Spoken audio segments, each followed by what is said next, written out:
Kord tahtis tulla börsile üks kodumaine ettevõte. Pakkumisel olid aktsiad tal ja neid oli tuhandeid.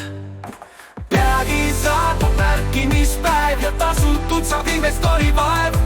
Üks päev, kui kasum on käes, tuleb oodata uut tipot.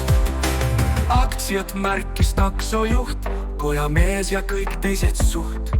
Kuniks sai üle märgitud päris mitme milku eest.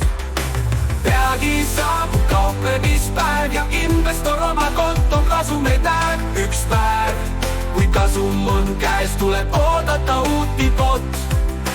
Firma sai vaevalt börsile, kui hind juba lendas orbiidile. Spekulant müüs oma aktsiaid kuus ja tunne oli tal tohutult uus. Peagi saabub märkimispäev ja tasutud saab investori vaev. Üks päev, kui kasum on käes, tuleb oodata uut tipot.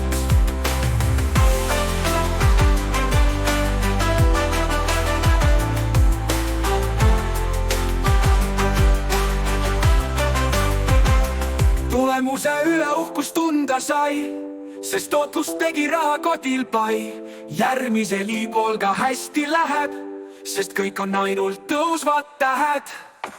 Peagi saabub märkimispäev ja tasutud saab investori vaev. Üks päev, kui kasum on käes, tuleb oodata uut tipot. Kunagi saabub kauplemispäev, mil aktsia hinda miinuses näed.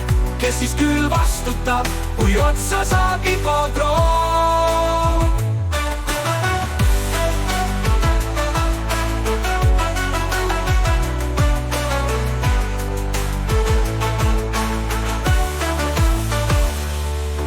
Firma sai vaevalt börsile, kui hind juba lendas orbiidile.